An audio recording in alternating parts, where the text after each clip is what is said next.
को देखते हैं जो उसी डेविल गर्ल का पीछा कर रहे थे और वो डेविल गर्ल उन दोनों से बचते हुए काफी तेजी से जंगल में भाग रही थी और तभी भागते भागते वो फेंग और यूवी पे अटैक कर देती है जिससे वो दोनों किसी तरह बच गए थे। और तभी फेंग ने अपने इमोर्टल तलिस्मैन का यूज करते हुए उस लड़की को स्पिरिचुअल चेंज में जकड़ लिया था जिनसे छूटने की वो लड़की बहुत ज्यादा कोशिश करती है लेकिन वो वहाँ से हिल भी नहीं पाती और ये देखकर वो लड़की गुस्से से फेंग से कहती है मुझे जल्दी से छोड़ दो। उस लड़की की ये बात सुनकर फेंग ने अपनी स्पिरिचुअल चेंज को उस लड़की पे और ज्यादा कस दिया था जिसकी वजह से उसे बहुत ज्यादा पेन होने लगता है और वो फेंग से कहती है मैं डीमन क्लैन की एक एल्डर हूँ और अगर तुमने मुझे नहीं छोड़ा तो डीमन क्लैन के लोग तुम्हें जिंदा नहीं छोड़ेंगे, इसलिए जल्दी से मुझे यहाँ से जाने दो। जिस पे फेंग उससे कहता है तुम्हारे डीमन क्लैन के लोगों को तो मैं खुद ढूंढ रहा हूँ और अगर तुम इतनी ज्यादा पावरफुल हो तो तुम इन चेंज को तोड़कर खुद ही यहाँ से क्यों नहीं भाग जाती। और ये कहकर फेंग अपनी सोर्ड को बाहर निकालते हुए धीरे धीरे उस लड़की की तरफ बढ़ने लगता है जो देखकर वो लड़की डरती हुई फेंग से कहती है प्लीज रुको, ऐसा मत करो, अगर तुमने मुझे छोड़ दिया तो मैं तुम्हारे साथ सोने के लिए भी तैयार हूँ। उस लड़की की ये बात सुनकर फेंग भी एक पल के लिए रुक गया था। वही उस लड़की की ये बात सुनकर जिनी का भी मुंह खुला का खुला रह गया था। ये देखकर वो लड़की स्माइल करती हुई फेंग से कहती है मैं तुमसे प्रॉमिस करती हूँ अगर तुमने मुझे इन स्पिरिचुअल चेन से आजाद कर दिया तो मैं तुम्हारे लिए कुछ भी करने के लिए तैयार हूँ और मैं अपनी सारी लाइफ तुम्हारी स्लेव बनकर गुजारूंगी, इसलिए प्लीज मुझे जल्दी से यहाँ से रिहा कर दो क्योंकि ये चेंज तुम्हारी इस स्लेव को बहुत ज्यादा हर्ट कर रही है।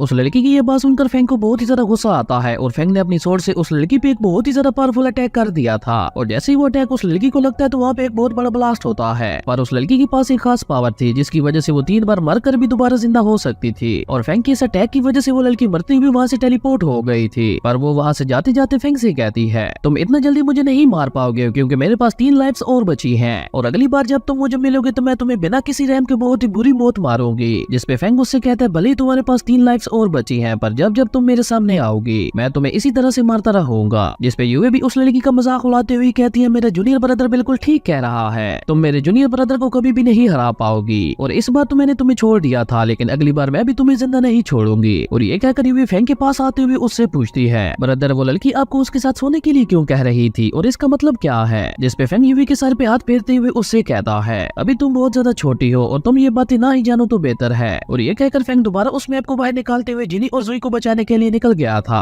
और ये देखकर यूवी भी उसके पीछे चली गई थी। अगले सीन में हम उस डीमन लड़की को एक केव के अंदर देखते हैं जिसकी हालत बहुत ही ज्यादा खराब थी और वो फेंग पे गुस्सा करते हुए कहती है तुमने दोबारा मुझे वहाँ से टेलीपोर्ट होने के लिए मजबूर किया, मैं जब तक इसका बदला तुमसे नहीं लूंगी तब तक मुझे सुकून नहीं आएगा। और ये कहकर वो लड़की गुस्से से खुद से ही कहती है उस लड़के की वजह से मुझे अपनी गॉड स्टोन का अवतार भी गंवाना पड़ा। और ये कहकर वो लड़की अपनी पावर का यूज करते हुए कहती है मैं भी तो देखूं आखिर तुम जाना कहाँ चाहते हो। और उस लड़की के ऐसा कहते ही वहाँ पे एक पोर्टल बन गया था जिसमें वो फेंग और यूवी को कहीं जाते हुए देख रही थी। अगले सीन में हम दोबारा जिनी और जुई को देखते हैं जो अभी तक भी उसी फॉर्मेशन के अंदर ट्रैप थी और वो दोनों अपनी पावर्स का यूज करते हुए किसी तरह खुद को बचाने की कोशिश कर रही थी। ये देखकर उस डेविल एल्डर ने अपने ट्रायर की पावर को बढ़ा दिया था जिसका अब सामना करना जिनी और जुई के लिए भी बहुत ज्यादा मुश्किल हो रहा था। वहीं फेंग और यूवी भी उनके काफी करीब पहुंच चुके थे लेकिन जिनी और जुई और ज्यादा उस ट्रायर का सामना नहीं कर पाती और उन दोनों की सोल्स भी उनकी बॉडी छोड़कर उस ट्रायर के अंदर जाने लगती हैं। लेकिन उन दोनों की सोल्स उस ट्रायर के अंदर जा पाती उससे पहले ही फेंग ने वहां आते हुए उस ट्रायर पे अटैक कर दिया था जिसकी वजह से उन दोनों की सोल्स दोबारा नीचे आते हुए उन दोनों की बॉडी के अंदर चली गई थी और ऐसा होते ही उन दोनों को दोबारा होश आ गया था। और तभी जुई अपनी आंखें धीरे धीरे खोलती है और जैसे ही वो अपनी आंखें खोलती है तो वो फेंग को डेविल एल्डर के साथ फाइट करते हुए देखती है। और तभी वो डेविल एल्डर गुस्से से फेंग से कहता है लड़के कौन हो तुम और तुम्हारी हिम्मत कैसे हुई डीमन क्लैन के मामले में टांग अड़ाने की। जिस पे फेंग जिसके चारों तरफ इमोर्टल तलिस्मैन का चक्रा बन गया था वो उस डेविल एल्डर से कहता है मैं लियोजियन सेट का डिसेबल हूँ और ये बात तो तुम जानते ही हो कि लियोजियन सेट की और डीमन क्लैन की आपस में पुरानी दुश्मनी है। और ये कहकर फेंग ने अपनी इमोर्टल तलिस्मैन का यूज करते हुए उस डेविल एल्डर पे स्पिरिचुअल चेन से अटैक कर दिया था और वो चेंज लगातार उस डेविल एल्डर पे अटैक करने लगती है जो देखकर उस डेविल एल्डर ने उस स्पिरिचुअल चेंज को रोकने के लिए अपने मैजिकल वेपन को बाहर निकाल दिया था। और ये देखकर फेंग यूवी से कहता है तुम जाके उस मैजिकल फॉर्मेशन को रोको तब तक मैं इसे संभालता हूँ, एक बार मैं इससे निपट लूं तब मैं भी तुम्हारी हेल्प करने के लिए आ जाऊंगा। फेंग की ये बात सुनकर यूवी हाँ में अपना सर हिलाती है और वो अपनी स्पिरिचुअल पावर का यूज करते हुए उस मैजिकल फॉर्मेशन को रोकने लगती है। वहीं फेंग उस डेविल एल्डर पे अटैक करने के लिए आगे बढ़ गया था जो देखकर वो डेविल एल्डर गुस्से से कहता है डीमन क्लैन के मामले में टांग अड़ाकर तुम दोनों ने अपनी मौत को बुलाया है, अब इन दोनों लड़कियों के साथ साथ तुम दोनों भी जिंदा नहीं बचोगे।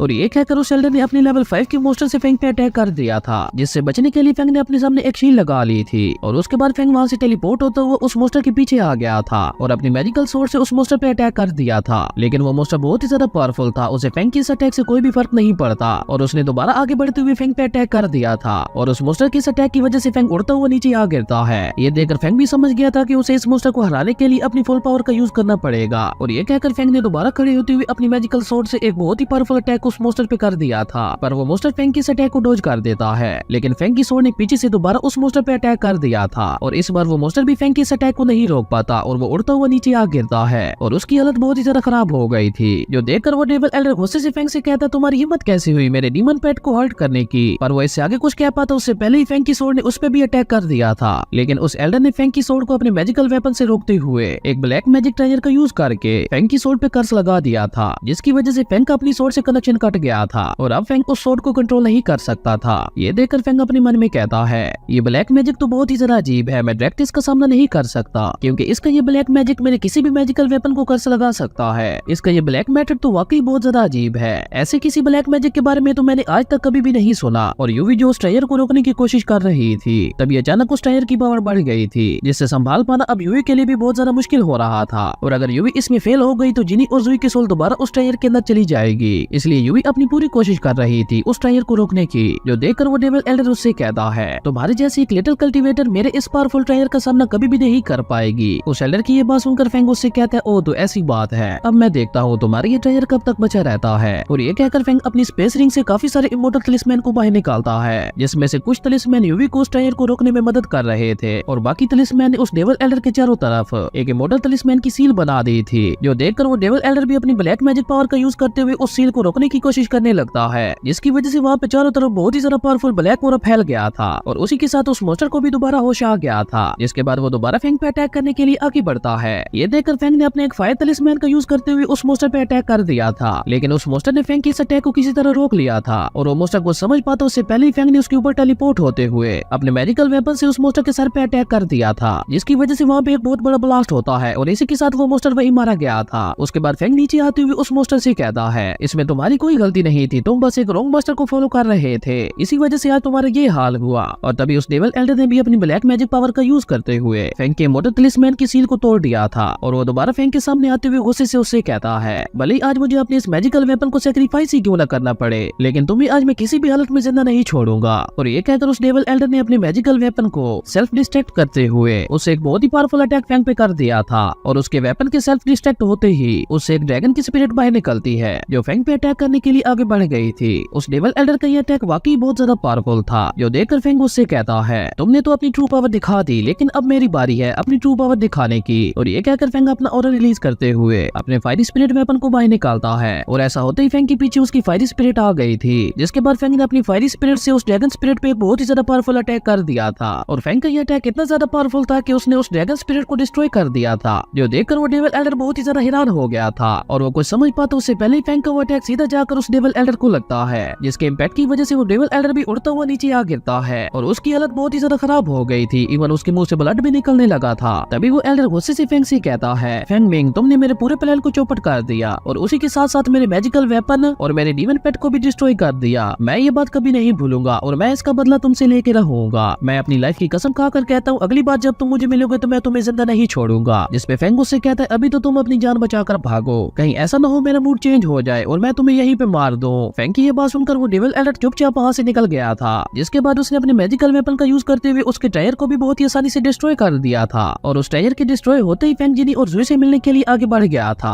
और इसी के साथ हमारा ये एपिसोड यहीं पे खत्म हो जाता है। अगर आपको ये वीडियो अच्छी लगी तो लाइक कर दें और अगर चैनल पे नए आए तो सब्सक्राइब करते जाना। तो मिलते हैं एक न्यू वीडियो में, तब तक के लिए बाय।